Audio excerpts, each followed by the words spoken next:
Assalamualaikum warahmatullahi wabarakatuh. Perkenalkan, saya Naura Hasna Waida dari kelas 12 IPS 2. Di sini saya akan membuat video dengan mempresentasikan materi mengenai perpajakan untuk memenuhi tugas pengayaan mata pelajaran ekonomi di semester 4 dengan penambahan poin sejumlah 3 poin. Nah, yang pertama-tama ada pengertian pajak. Pajak di sini adalah iuran wajib kepada negara yang harus dibayarkan oleh pribadi atau badan usaha yang bersifat memaksa berdasarkan undang-undang dengan tidak mendapatkan imbalan secara langsung dan digunakan untuk keperluan negara bagi sebesarnya kemakmuran rakyat. Lalu ada manfaat pajak. Yang pertama, manfaat pajak yaitu sebagai belanja pegawai atau ASN, polisi, TNI. Jadi pajak ini juga digunakan untuk membiayai gaji atau pembayaran gaji terhadap pegawai negeri sipil seperti guru, polisi, TNI, dan lain sebagainya. Yang kedua ada pembangunan sarana umum seperti jembatan, jalan raya, sekolah, rumah sakit, terminal, bandara, irigasi pertanian, dan pasar. Yang ketiga ada sumber pembiayaan alat keamanan negara dengan tujuan menciptakan rasa aman bagi masyarakat. Yang keempat yaitu memberi subsidi seperti subsidi pupuk, bahan bakar, dan subsidi listrik. Yang kelima yaitu membayar utang negara. Yang keenam menyediakan fasilitas bantuan beras, kesehatan, pendidikan gratis bagi masyarakat kurang mampu.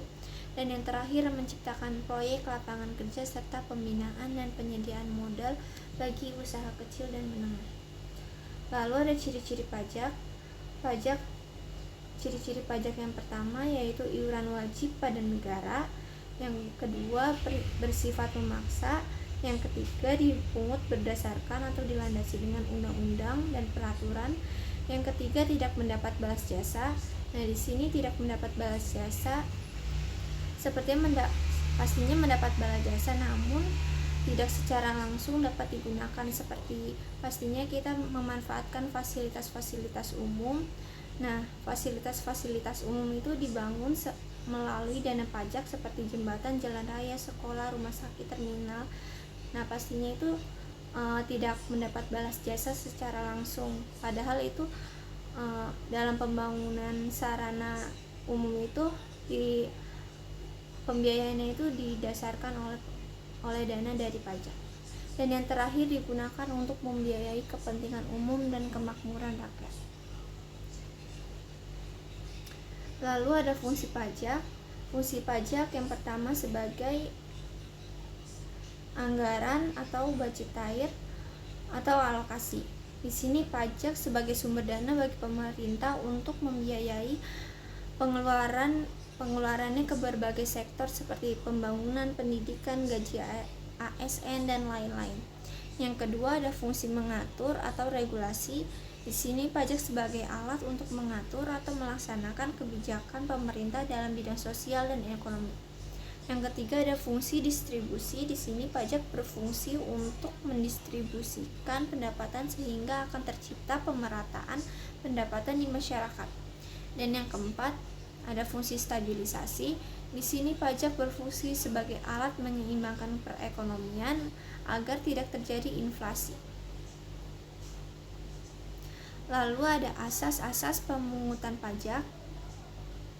Yang pertama ada asas equality atau asas keseimbangan dengan kemampuan atau asas keadilan. Di sini pemungutan pajak yang dilakukan oleh negara harus sesuai dengan kemampuan dan penghasilan wajib pajak.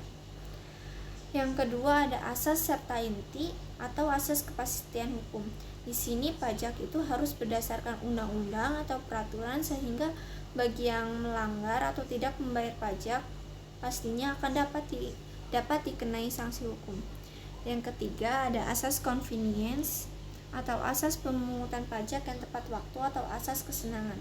Di sini pajak harus dipungut atau dibayarkan pada saat yang tepat bagi wajib pajak. Jadi ketika waktunya untuk membayar pajak seperti pajak penghasilan, pajak bumi dan bangunan maupun pajak kendaraan bermotor harus dilaksanakan dengan tepat waktu. Dan yang terakhir ada asas efisiensi atau asas efisien atau asas ekonomis. Di sini biaya pemungutan pajak diusahakan dapat sehemat mungkin atau seefisien mungkin. Selanjutnya ada tarif pajak. Yang pertama ada pajak progresif. Di sini tarif pemungutan pajak dengan persentase pajak semakin meningkat mengikuti pertambahan jumlah pendapatan yang dikenakan pajak. Jadi pajak progresif ini setiap persentasenya itu selalu meningkat dan terbagi menjadi 3, yaitu progresif proporsional, progresif degresif, dan progresif degresif. Seperti yang dapat dilihat, progresif proporsional itu tarifnya itu setara atau seimbang, kenaikannya itu seimbang, tidak ada kenaikan maupun penurunan. Dan yang kedua ada pajak degresif. Nah, dapat dilihat di sini presentasi kenaikan pajaknya itu semakin menurun. Yang pertama 7% dan yang keduanya 3%. Dari yang 10%, 17% ke 20%. Dan yang terakhir ada progresif. Dapat dilihat di sini tarif kenaikan pajak semakin meningkat. Yang pertama 5% ke 20% naik ke 15%, yang kedua 20% ke 40% naik ke 20%, dan yang ketiga 40% naik ke 60% naik ke sebesar 25%. Yang kedua ada pajak degresif. Di sini pajak degresif merupakan tarif pemungutan pajak dengan persentase yang semakin turun dengan semakin besarnya jumlah pendapatan yang dikenakan pada pajak. Tarif pajak ini tidak digunakan di Indonesia. Yang ketiga ada pajak proporsional. Seperti yang sudah dikatakan tadi, tarif pemungutan pajak di sini itu dengan persentase tetap berapapun jumlah pendapatan yang digunakan sebagai dasar pengenaan pajak. Contohnya PBB dan PPN. Yang keempat ada pajak tetap. Di sini tarif pemungutan pajak yang tetap untuk setiap dasar pengenaan pajak atau besarnya jumlah pajak yang dibayarkan sama. Contohnya bea materai. Lalu ada jenis-jenis pajak. Yang pertama ada menurut golongannya terbagi menjadi 2, yaitu pajak langsung dan pajak tidak langsung.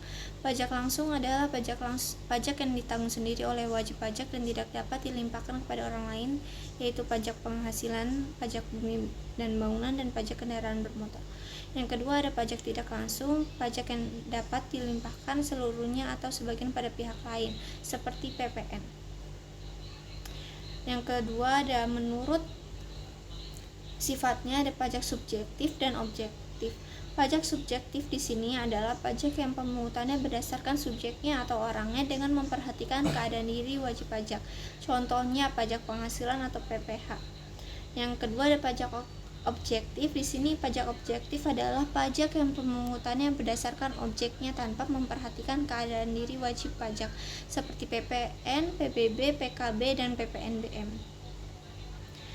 Lalu ada pajak menurut lembaganya terbagi menjadi 2, yaitu pajak pusat dan pajak daerah. Pajak pusat yang disalurkan langsung pada negara seperti PPh, PPB, dan PPNBM.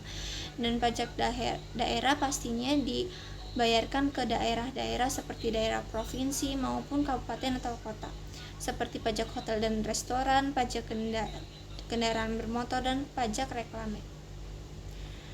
Di sini ada perbedaan pajak dengan pungutan lain, bisa dilihat ditinjau dari dasar hukum, balas jasa, subjek pemungutan, substansi pemungut, sifat, dan sanksinya. Lalu langsung saja ke sistem pemungutan pajak, yaitu ada 3. Yang pertama ada Official Assessment System. Di sini merupakan sistem pemungutan yang memberikan wewenang kepada pemerintah untuk menentukan besarnya pajak yang terutang oleh wajib pajak. Yang kedua ada Self Assessment System. Di sini yaitu sistem pemungutan pajak yang memberi wewenang kepada wajib pajak untuk menentukan sendiri besarnya pajak yang terutang. Yang ketiga ada Withholding System. Di sini sistem pemungutan pajak yang memberi wewenang kepada pihak ketiga untuk menentukan besarnya pajak yang terutang oleh wajib pajak. Nah, pajak sendiri ada pajak penghasilan, pajak pertambahan nilai, pajak pertambahan nilai barang mewah, dan pajak bumi dan bangunan. Sekian presentasi dan pembahasan materi dari saya. Mohon maaf bila ada kesalahan kata maupun kekurangan. Terima kasih. Wassalamualaikum warahmatullahi wabarakatuh.